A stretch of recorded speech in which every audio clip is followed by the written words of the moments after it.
Hello students, कैसे हैं आप सब लोग। वेलकम है आपका योद्धा बैच में। हम लोग पढ़ रहे थे अकाउंटिंग रेशियो। अगर आपको अभी तक अच्छे से पता हो तो अकाउंटिंग रेशियो में हम लोगों ने बेसिक फॉर्मूले कैसे बनाते हैं, अकाउंटिंग रेशियो की कंप्लीट बेसिक्स, क्यों जरूरत पड़ती है अकाउंटिंग रेशियोज को फाइंड आउट करने की। दूसरा है क्लास हमारा करंट रेशियो, क्विक रेशियो, वो हमने खत्म कर लिया। डेट इक्विटी रेशियो हम लोगों ने खत्म कर लिया। यानी हम लोग पढ़ रहे थे सॉल्वेंसी रेशियो, और आज की क्लास में सॉल्वेंसी रेशियो के बाकी सारे रेशियोज को हम एंड कर देंगे। तो चलो स्टार्ट करते हैं पार्ट नंबर 4। सॉल्वेंसी रेशियो के अंदर मैंने आपसे कहा था 5 रेशियोज आपको पढ़नी है।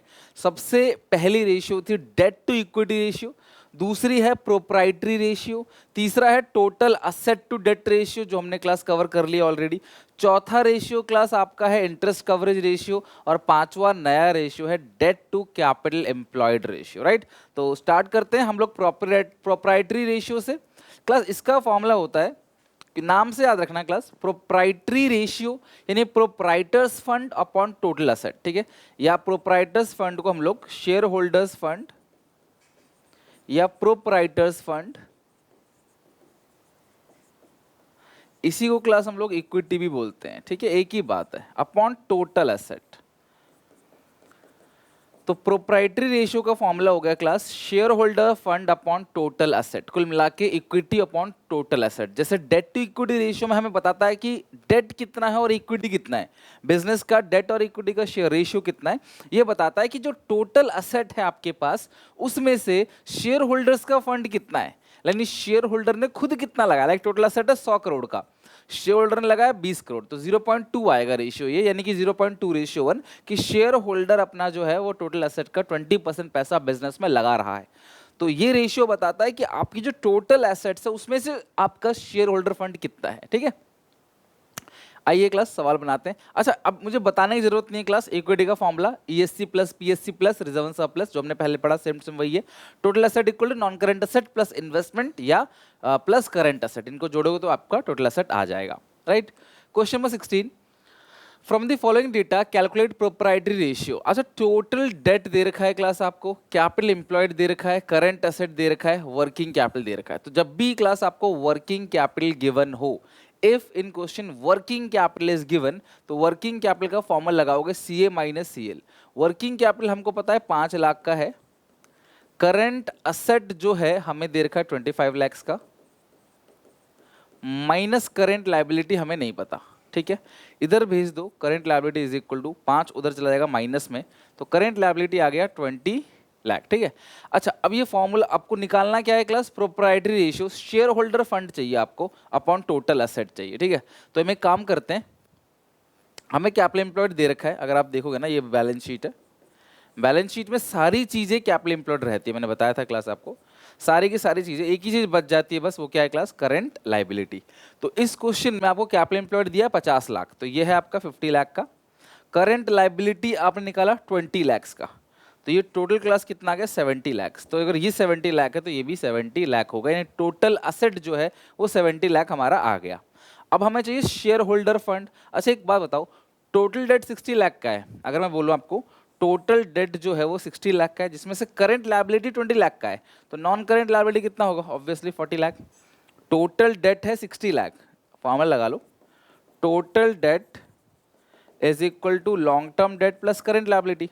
टोटल डेट क्वेश्चन में ही गिवन है आपका 60 लाख, लॉन्ग टर्म डेट आपको क्लास नहीं पता है, प्लस करंट लायबिलिटी पता है 20 लाख, तो लॉन्ग टर्म डेट आ गया आपका 40 लाख। ठीक है, तो सर आप ये क्यों निकाल रहे हो लॉन्ग टर्म डेट, क्योंकि जो कैपिटल एम्प्लॉयड का फॉर्मूला होता है ना, कैपिटल एम्प्लॉयड, ये दो चीजों से मिलके बनता है, आपको पता होगा, एक है शेयर होल्डर फंड, दूसरा है non current liability. Capital employed equal to share holders fund plus non current liability. तो कैपिटल एम्प्लॉयड हमें कितना गिवन है 50 लाख का, शेयर होल्डर फंड हमको नहीं पता, शेयर होल्डर्स फंड हमको नहीं पता, और लॉन्ग टर्म डेट आपने यहां पे नॉन करंट लायबिलिटी 40 लाख निकाल लिया है। ठीक है, ये हो गया 40 लाख, तो आप 40 इधर भेज दो, शेयर होल्डर फंड आ गया 10 लाख का, share holders fund is equal to 10 lakh. ठीक है, तो शेयर होल्डर फंड आ गया आपका 10 लाख रुपए का। अच्छा अब एक बात बताओ क्लास, जब शेयर होल्डर फंड आपका 10 लाख का आ गया तो आप फॉर्मूला लगा दो ना, proprietary ratio, share holder fund कितना है 10 लाख, अपॉन टोटल एसेट कितना है क्लास 70 lakhs का,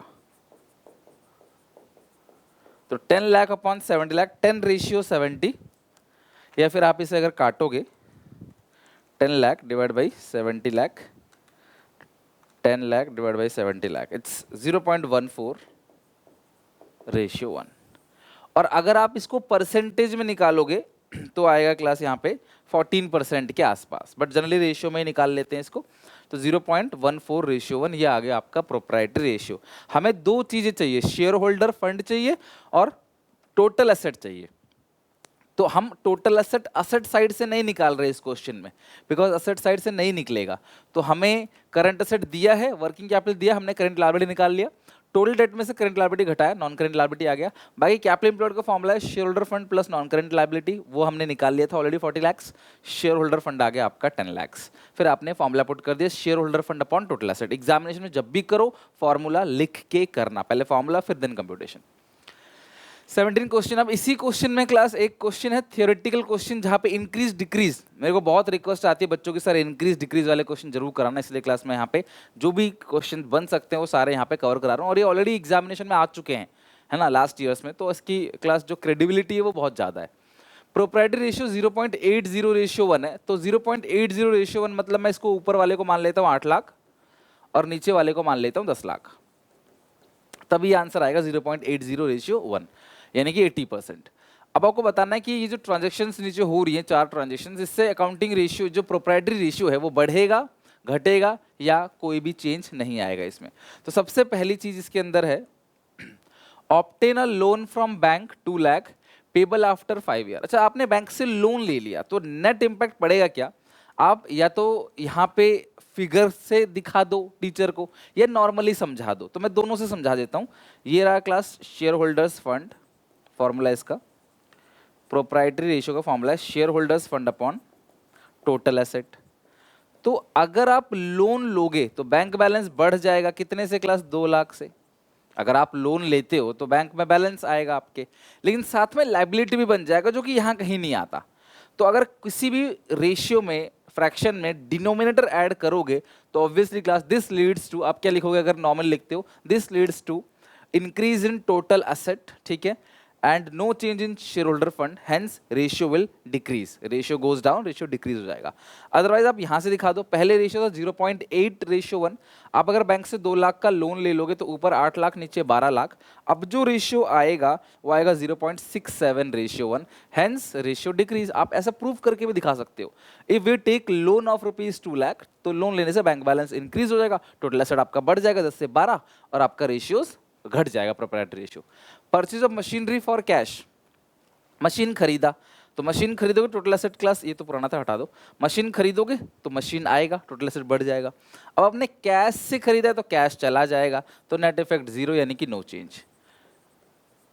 purchase of machinery leads to increase in current asset, increase in total asset and decrease in total asset with the same amount. Machine खरीदोगे machine का balance बढ़ेगा, आप increase कर देना नीचे 2,75,000 ऐड कर देना यहाँ पे, और फिर 75,000 माइनस कर देना, मशीन आया पैसा गया, asset plus asset minus, no change, तो इसमें no change. Redeem 5% redeemable preference shares of ₹1 lakh, आप प्रेफरेंस शेयर्स रिडीम करोगे तो 1 लाख आपका कैश से भी चला जाएगा, जैसे ऊपर 8 लाख आपने 10 लाख लिया ना, 1 लाख आपका कैश चला जाएगा, बिकॉज आपने 1 लाख रिडीम कर दिया तो असेट चला गया। और रिडीम करोगे शेयर्स को तो शेयर्स भी कम हो गया, तो 7/10, तो अगर आप 7 को 10 से डिवाइड दोगे इट्स 0.7, तो पहले रेशियो कितना था 0.8, 1 लाख की पेमेंट करने के बाद रेशियो कितना आ गया 0.7। तो आप क्या लिखोगे, redemption of preference shares leads to decrease in share holder fund and total asset with the same amount, hence ratio in decrease. आपके सामने फिगर है, एग्जाम्पल, कुछ भी मुझे तुम्हें समझाने की जरूरत नहीं है। पहले 8 लाख था 10 लाख था, आप पेमेंट कर दोगे, 1 लाख यहाँ से कम 1 लाख यहाँ से कम, ये हो गया 7 लाख, ये हो गया 10 लाख, 0.7 रेशियो 1, साफ रेशियो घट गया। Issue equity shares to vendor for machine purchase of ₹4 lakh, आपने 4 लाख की मशीन खरीदी है, ठीक है, तो क्या होगा, total asset would increase by ₹4 lakh, total asset जो है वो 4 लाख से बढ़ जाएगा, लेकिन आपने शेयर्स इशू किया है तो ऊपर भी प्लस हो जाएगा शेयर होल्डर्स फंड में कितना 4 लाख, सो रेशियो क्लास क्या होगा, इंक्रीज कर जाएगा, ठीक है। This leads to increase in share holder fund and total asset with the same amount, hence ratio would increase. चलो अब हम फिगर से देख लेते हैं, 8 लाख था, 4 लाख ऐड करोगे तो ऊपर आएगा 12 लाख, फिर नीचे टोटल एसेट 10 लाख था, 4 लाख ऐड करोगे 14 लाख। अब 12 लाख डिवाइड बाई 14 लाख करोगे तो 0.85 आएगा, और पहले रेशियो कितना था क्लास 0.8, अब कितना है 0.85, तो रेशियो हो गया ना इंक्रीज, इसीलिए क्लास मैंने लिखा था रेशियोड इंक्रीज। तो आप दोनों तरीके से कर सकते हो, लॉजिक लगा के अपना, या तो आप कैलकुलेशन लगा के, बट आप 2 लाइन जरूर लिखना इंक्रीज या डिक्रीज के बाद कॉमा लगा के। आपका मेन आंसर तो हो गया इंक्रीज डिक्रीज, अब फिर 2 लाइन क्लास या नो चेंज, फिर 2 लाइन लिख देना कि क्यों है ये, बस बहुत है, इतने में आपको पूरे नंबर मिलेंगे। नेक्स्ट है interest coverage ratio, ICR, interest coverage ratio. इसका फॉर्मूला होता है इंटरेस्ट कवरेज रेशियो का, profit before interest and tax, यानी कि इंटरेस्ट और टैक्स को देने से पहले का प्रॉफिट अपॉन एनुअल इंटरेस्ट। अब मैं थोड़ा सा डिटेल में जाता हूँ इस टॉपिक पे, बिकॉज यहाँ से क्वेश्चन पेपर में मतलब बहुत ज़्यादा चांस है यहाँ से क्वेश्चन आने का। अब इंटरेस्ट कवरेज रेशियो बताता है कि आप जो प्रॉफिट्स कमा रहे हो बिजनेस में, और जो तुम इंटरेस्ट का पेमेंट कर रहे हो लोन पे, डिबेंचर्स पे, बैंक लोन पे, बेसिकली इंटरेस्ट किस पे दिया जाता है, डिबेंचर्स पे और लोन पे आमतौर पे, ठीक है, इंटरेस्ट हम पे करते हैं। जो फिक्स्ड ऑब्लिगेशंस होते हैं हमें हमें देना ही देना है, फिक्स ऑपरेटिंग कॉस्ट भी कह सकते हो उसको, तो वो कितना है और हमारा प्रॉफिट कितना है। लाइक अगर ये आ रहा है 5, इसका आंसर अक्सर क्लास टाइम्स में आता है, ठीक है, अगर ये आ रहा है 5 टाइम्स, तो इसका मतलब ये है कि जो एनुअल इंटरेस्ट अगर 1 रुपए है तो प्रॉफिट कितना है 5, यानी कि हम लोग जो है 5 गुना मुनाफा कमा रहे हैं, किसके कंपैरिजन में, अपने इंटरेस्ट के कंपैरिजन में। यानी अच्छी बात है, ये रेशियो जितना ज़्यादा होगा उतना क्लास हमारे लिए सेफ है कि यार हम लोग अच्छा खासा प्रॉफिट कमा रहे हैं, तो हम 5 रुपए कमा रहे हैं तो 1 रुपए का ब्याज भरने में हमें ज़्यादा तकलीफ नहीं होगी। और ये रेशियो जितना कम है उतना डेंजर है कि भैया आपको तो बहुत ज़्यादा ब्याज भरना पड़ रहा है और आपके पास प्रॉफिट इतने नहीं है। तो ये हमें बताता है कि हमारे पास एक्चुअल जो प्रॉफिट है वो कितने पावरफुल है हमारे इंटरेस्ट एक्सपेंस को बियर करने के लिए, ठीक है। ओके सर, इंटरेस्ट तो निकाल लेंगे, लोन पे डिबेंचर पे परसेंटेज दे रखा होता है। ये प्रॉफिट बिफोर इंटरेस्ट टैक्स होता क्या है, सुनना मेरी बात को। जनरली इसको बोलते हैं PBIT, रेवेन्यू में से एक्सपेंस को घटा दो, जो बचता है क्लास वो प्रॉफिट है। अभी इस प्रॉफिट से आपने 2 चीज की पेमेंट नहीं करी है, तभी ये बिफोर इंटरेस्ट और टैक्स है। यानी ये जो हमारे पास प्रॉफिट है ये इंटरेस्ट और टैक्स से देने का पहले का प्रॉफिट है, before interest and tax, PBIT। फिर इसमें से माइनस करोगे आप इंटरेस्ट, तो क्लास क्या बचेगा, profit before tax. PBIT profit before interest tax, minus कर दोगे इंटरेस्ट तो कितना बचेगा, प्रॉफिट बिफोर टैक्स। फिर माइनस करोगे टैक्स, तो अब जो बचेगा क्लास आपके पास उसको आप क्या बोलते हो, प्रॉफिट आफ्टर टैक्स। तो ये एक चीज जो है आपको पता होनी चाहिए, कंपैरेटिव एंड कॉमन साइज में भी सेम यही चीज आप लोगों ने पढ़ा है। तो टैक्स PBT पे ही लगता है, घटाने के बाद जो आता है उसको बोलते हैं प्रॉफिट आफ्टर टैक्स, और टैक्स देने के बाद का हमारा प्रॉफिट ये है। अब मेरी बात ध्यान समझना, इंटरेस्ट कवरेज रेशियो को कैलकुलेट करने के लिए हमें ये फिगर चाहिए होती है, ये है वो प्रॉफिट बिफोर इंटरेस्ट टैक्स। अगर ये गिवन है तो वेल एंड गुड, सोने पे सुहागा। लेकिन अगर ये गिवन नहीं है और तुम्हें ये गिवन है प्रॉफिट आफ्टर टैक्स, तो तुम्हें यहां तक पहुंचना है उल्टा चल के। तो प्रॉफिट टैक्स के बाद इतना है, उसमें टैक्स ऐड करोगे तो ये आएगा, फिर PBT में इंटरेस्ट ऐड करोगे तो PBIT आएगा। तो अगर तुम्हें एग्जामिनेशन में PBIT नहीं गिवन है, PBT गिवन है ना, PBT गिवन है, तो तुम सिर्फ इंटरेस्ट ऐड करोगे PBIT निकल आएगा। लेकिन PAT गिवन है तो तुम्हें टैक्स ऐड करोगे तो बनेगा PBT, फिर इंटरेस्ट ऐड करोगे तो क्या बनेगा क्लास, PBIT। तो ये सिस्टम आपको ध्यान रखना है। ओके, क्वेश्चन दिखाता हूं आपको। From the following information calculate interest coverage ratio. 10,000 equity shares है 10 का ईच, यानी 1 लाख रुपीज। 8% प्रेफरेंस शेयर्स है, ध्यान रखना प्रेफरेंस शेयर्स को इंटरेस्ट नहीं जाता, डिविडेंड जाता है। ये शेयर होल्डर्स को इंटरेस्ट नहीं जाता, डिबेंचर होल्डर्स को लोन पे इंटरेस्ट जाता है। डिबेंचर्स कितने के हैं, 50,000 के, तो इसका 10% इंटरेस्ट बनेगा 5,000। ये आप ध्यान रखना, इंटरेस्ट ऑन डिबेंचर हो गया 5,000। लॉन्ग टर्म लोन लिया बैंक से 50,000 का, interest on long term loan already given है।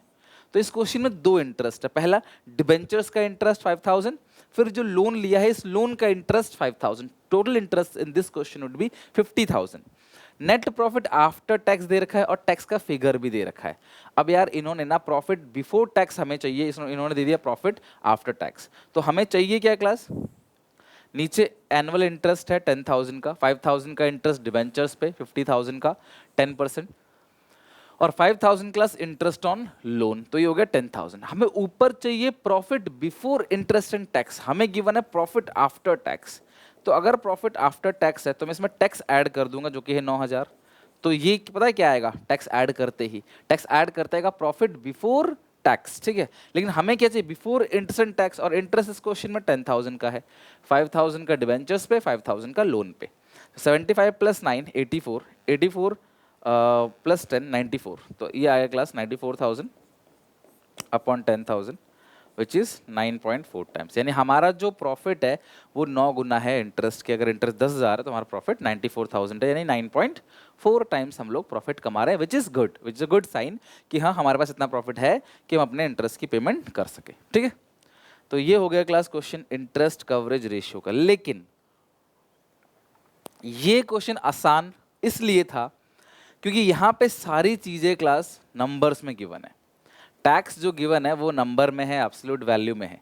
क्या हो अगर यही टैक्स परसेंटेज में आ जाए तो बच्चों को दिक्कत होने लग जाती है। अगर ये परसेंटेज में आ गया, जैसे 19 from the following information calculate interest coverage ratio, net profit after interest and tax 1,20,000। अब मुझे इतना पता है कि net profit after interest and tax है, तो मुझे इसमें दो चीज़ें ऐड करनी पड़ेंगी, ठीक है। दो चीज़ें ऐड करनी पड़ेंगी, पहली चीज़ इंटरेस्ट और दूसरी चीज़ टैक्स। मुझे ये दोनों चीज़ें ऐड करनी पड़ेंगी, तब जाके क्लास जो आएगा मेरे पास वो आएगा profit before interest and tax, ठीक है। अच्छा, अगला लिखा है रेट ऑफ इनकम टैक्स है 40%, 15% डिबेंचर 1,00,000, 12% लोन है 1,00,000। अच्छा मेरी बात समझना, 15% डिबेंचर से 1,00,000 का, तो इंटरेस्ट जो बनेगा वो बनेगा 15,000, इसका 1,00,000 का 15%, और 1,00,000 का लोन है 12%, तो ये 12,000। तो टोटल इंटरेस्ट जो नीचे आ गया वो 27,000 का है, तो ऊपर भी कितना ऐड कर दोगे, 27,000। बस मुझे एक ही चीज़ का पता करना है, टैक्स। जैसे मैं टैक्स कर रखूँगा मेरा आंसर आ जाएगा।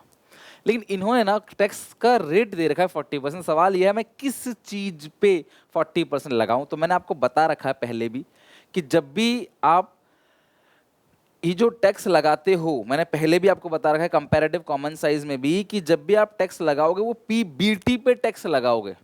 टैक्स हमेशा प्रॉफिट बिफोर टैक्स पे लगता है, पीबीटी के ऊपर टैक्स लगता है।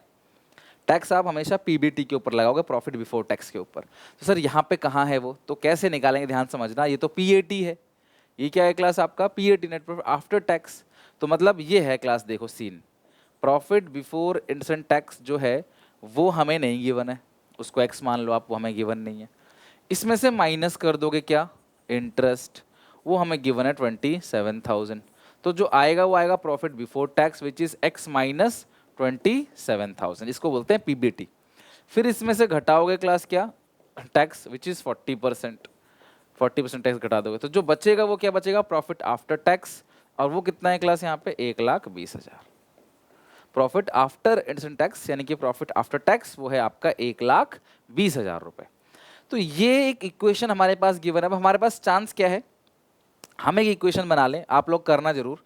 मैं तो तुम्हें शॉर्टकट ही बताऊंगा क्लास, इतना लॉन्ग कट तो मैं तुम्हें नहीं बताने वाला। लेकिन हाँ, कुछ बच्चे होते हैं जो एक्स मान के करने की आदत होती है, जस्टिफाई नहीं होते मेरे आंसर से, तो वो ऐसे कर लो। अब इसको सॉल्व कैसे करोगे, एक्स की वैल्यू निकालनी आ जाएगा आंसर क्लास, एक्स की वैल्यू ऊपर रख देना पूरा। ये जो पीबीआईटी है ना, ये पूरा है, इसको ऊपर रख देना एक्स की वैल्यू को। सिंपल करो कैसे क्लास, एक्स माइनस 27,000, ये आ गया आपका पीबीटी। इस फिगर का 40% माइनस कर दोगे, माइनस एक्स माइनस 27,000 का 40%, तब आएगा आपका 1,20,000। अब तुम सॉल्व कर लो, एक्स की वैल्यू निकाल दो, तुम्हारे ऊपर है, ठीक है। अब मैं तुम्हें शॉर्टकट बताता हूं जो कि बिल्कुल वैलिड है पेपर में करने के लिए। यार मेरी बात समझना, अगर मैं इस पूरे को एक्स मान लूं, पीबीटी को मैं एक्स मान लूं कि प्रॉफिट बिफोर टैक्स एक्स, इसके बाद इससे पहले की बात छोड़ो, भूल जाओ। अगर मैं पीबीटी को एक्स मान लूं और ये पीएटी टैक्स घटाओगे 40%, तो एक्स का 40% कितना होगा, 0.4x। तो ये जो बचेगा क्लास वो कितना बचेगा, 0.6x। सिंपल सी बात है। अगर मैं इसको एक्स मान लूं प्रॉफिट बिफोर टैक्स को, और टैक्स घटा दूं 40%, तो बचेगा कितना क्लास, ये 1,20,000 बचेगा। एग्जाम्पल के तौर पे मैं पीबीटी को मान रहा हूँ एक्स माइनस 40% एक्स यानी कि 0.4x is equal to class कितना बचेगा, 1,20,000। ये इक्वेशन ठीक है। मैं पीबीटी को एक्स मान रहा हूँ, पहले मैं पीबीआईटी को एक्स मान रहा था, नहीं अब मैं पीबीटी को एक्स मान रहा हूँ। पीबीटी एक्स हो गया माइनस इंटरेस्ट 40%, एक्स का 40% 0.4x इक्वल टू 1,20,000। एक्स में से 0.4x घटाओ कितना बचेगा 0.6x is equal to 1,20,000। So x is equal to कितना आएगा 1,20,000 अपॉन 0.6, पॉइंट हटाओ 0 लगाओ 6 दूनी 12 2 2 4 5 2 लाख। हमारा एक्स आ गया कितना क्लास 2 लाख। और एक्स क्या था पीबीटी, और टैक्स हमेशा किस पे लगता है पीबीटी पे, तो 2 लाख का 40% कितना क्लास बनेगा 80,000। आई क्लास बात समझ। अब इन सबको ऐड करो, टोटल क्लास कितना बन जाएगा, ये गिवन है क्लास आपको 1,20,000 एग्जामिनेशन क्वेश्चन में गिवन है, तो ये आ गया 2,27,000 अपॉन ये आ गया 27,000। सॉल्व करो आपका आंसर आ जाएगा, करो क्लास डिवाइड दो आपका आंसर आ जाएगा 2,27,000 अपॉन 27,000। 2,27,000 डिवाइड बाई 27,000 8.4 8.4 टाइम्स, ठीक है, या 8.4:1 जैसे आपकी मर्जी वैसे लिख लो। ये टाइम्स और रेशियो दोनों में लिख सकते हैं, इंटरेस्ट कवरेज रेशियो। तो ये आपका आंसर आ गया। अगर आप इससे सॉल्व करोगे तो पूरी एक्स की वैल्यू सीधा 2,27,000 आ जाएगी, बिकॉज वो ऑलरेडी एक्स क्या है पीबीआईटी है, यहाँ एक्स पीबीटी था। तो ये तरीके से अगर आप करते हो तो आंसर हो जाएगा। और अदरवाइज बहुत सिंपल से एक बात तुमको समझाता हूँ, आप ऐसे कर लो पहला तरीका, या तो ऐसे कर लो। अगर आप 40% टैक्स दे देते हो, सिंपल सी बात है, जब आप अपनी कमाई पे 40% टैक्स दे दोगे तो ये जो बचेगा ये कितना बचेगा 60% बचेगा। सिंपल सी बात है, आपने 40% टैक्स दे दिया, जो भी आपने कमाया XYZ जो भी कमाया, उसमें से जब आप 40% दे दोगे ना तो बचेगा कितना भाई 60%। तुम कमाओ, मैं कमाऊं, मुकेश अंबानी कमाए, और कोई बहुत गरीब आदमी कमाए, भैया वो अपनी कमाई में से जब टैक्स दे देगा 40%, जो बचेगा वो 60% बचेगा। तो ये फिगर 60% को रिप्रेजेंट करता है, तो हमें टैक्स 40% निकालना है। तो 1,20,000 अगर 60% है तो 40% कितना होगा, 40% टैक्स है, तो इसे सॉल्व करो, पक्की बात है 80,000 ही आएगा। 1,20,000 इंटू 40 डिवाइड बाई 60, ये आ गया आपका 80,000। तो टैक्स जो है वो 80,000 आ गया। पिछले क्वेश्चन में इस क्वेश्चन में सिर्फ एक ही छोटा सा फर्क है बेटा, पिछले क्वेश्चन में टैक्स गिवन था सीधा सीधा फिगर में, एब्सोल्यूट वैल्यू में गिवन था पिछले क्वेश्चन में टैक्स 9,000। इस क्वेश्चन में वो परसेंटेज में गिवन है, सिंपल सी बात है। तो यहाँ पे net profit after addition tax 1,20,000 है, और ये 40% टैक्स पे करने के बाद है, तो दिस फिगर रिप्रेजेंट 60%। तो डिवाइड बाई 60 इंटू 40 टैक्स का अमाउंट निकल आएगा। अदरवाइज क्लास क्या करो तुम, पीबीआईटी को एक्स मान के कर लो या पीबीटी को एक्स मान के कर लो, मर्जी तुम्हारी है, दोनों से आंसर आ जाएगा। तुमने अगर पीबीटी को एक्स माना तो ये जो आएगा पीबीटी होगा, अगर तुमने पीबीआईटी को एक्स माना तो इस इक्वेशन से ये जो आएगा वो पीबीआईटी होगा। इसमें फिर तुम्हें इंटरेस्ट को ऐड करना पड़ेगा, 2 लाख का हो गया क्लास यहाँ पे, उसमें फिर आपने टैक्स ऐड करना है 80,000। ये कैसे निकला 2 लाख का 40%। समझ गए क्लास बात को। या फिर आप सिंपल अगर ये x जो है, कुछ बच्चे बोलते हैं सर जो x है ये क्या है क्लास, x क्या है पीबीटी है, इसमें सिर्फ आपने इंटरेस्ट ऐड कर दो। प्रॉफिट बिफोर टैक्स है, प्रॉफिट बिफोर टैक्स है, इसमें सिर्फ आप इंटरेस्ट ऐड 27,000, तो भी 2,27,000 आ जाएगा। कैसे भी कर लो आंसर आना वही है, ठीक है। नाउ हमारा इस सॉल्वेंसी रेशियो का जो आखिरी रेशियो है वो डेट टू कैपिटल एम्प्लॉयड, नाम से पता पड़ रहा है, फॉर्मूला अलग से याद करने की जरूरत भी नहीं है। डेट टू कैपिटल एम्प्लॉयड, ऊपर आएगा डेट, और जब भी हम डेट की बात करते हैं वो है long term date solvency ratio में अपॉन कैपिटल एम्प्लॉयड। अब जो कैपिटल एम्प्लॉयड है वो तो आपको पता है, share holder fund plus long term date आपका कैपिटल एम्प्लॉयड आ जाता है। Share holder fund plus long term date आपका कैपिटल एम्प्लॉयड आ जाएगा। तो देखते हैं क्वेश्चन को। लॉन्ग टर्म बोरोइंग है 8 लाख का, लॉन्ग टर्म प्रोविजन है 2 लाख का, current liability 50,000, non current asset 22 lakh का, करंट असेट 13 लाख का। Calculate debt to capital employed ratio. यार सुनो मेरी बात, सबसे पहले नॉन करंट असेट भी है तुम्हारे पास, करंट असेट भी है, दोनों को ऐड करके ना, नॉन करंट असेट भी तुम्हारे पास है, करंट असेट भी तुम्हारे पास है, दोनों को ऐड करके आप टोटल असेट निकाल लो। Total asset is equal to non current assets plus current asset. Simple, investment इस क्वेश्चन में है नहीं, तो टोटल असेट कितना आएगा 22 lakh plus 13 lakh, 22 plus 13, 22 plus 13 is 35 lakh. ये हमारे पास आ गया टोटल एसेट, ठीक है। अब हमें क्या निकालना है, डेट टू कैपिटल एम्प्लॉयड, हमें डेट चाहिए, यानी long term date upon capital employed. अच्छा, लॉन्ग टर्म डेट में मेरे पास ये दो चीजें हैं, ठीक है, दो चीज़ें हैं लॉन्ग टर्म डेट के अंदर। क्या क्या है? लॉन्ग टर्म बोरोइंग है प्लस ये लॉन्ग टर्म प्रोविजन है। तो लॉन्ग टर्म डेट आ गया 10 लाख। अब मुझे कैपिटल एम्प्लॉयड की ज़रूरत है, तो हम कैपिटल एम्प्लॉयड कैसे निकालेंगे? थोड़ा सा दिमाग लगाते हैं, कैसे कैपिटल एम्प्लॉयड निकालेंगे। यहाँ देखो छोटी सी एक बैलेंस शीट बना लो। टोटल असेट तुम्हारे पास है 35 लाख, तो टोटल लाइबिलिटी भी 35 लाख होगी। भाई असेट 35 लाख है तो लाइबिलिटी भी 35 लाख होगी। अगर मुझे इसमें करंट लाइबिलिटी मिल जाए जो कि 5 लाख का है, यहाँ पे करंट लाइबिलिटी 5 लाख, तो जो बचेगा वो पूरा का पूरा क्या बचेगा? Capital employed. क्योंकि मैंने आपसे कहा था लाइबिलिटी साइड दो ही चीज़ें होती हैं, capital employed plus current liability या share holder fund plus total debt. ठीक है, तो यहाँ पे आपका कितना आएगा? 30 लाख आ जाएगा, ये 30 लाख। तो 1 डिवाइड बाई 3, 0.33 रेशियो 1, ये आ गया। अब तुम ये 30 लाख कैसे आया इसको भी लिख लो। आप इसको कैसे लिखोगे? Capital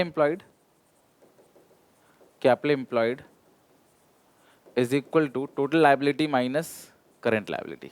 so total liability 35 lakh है माइनस करंट लाइबिलिटी जो कि आपको दे रखा है कितना? 5 लाख। यहाँ 5 ही लिख लो, 30 लाख आ गया आंसर। हो गया क्लास, पूरा का पूरा ये वाला क्वेश्चन कंप्लीट। तो इसे बोलते हैं debt to capital employed ratio.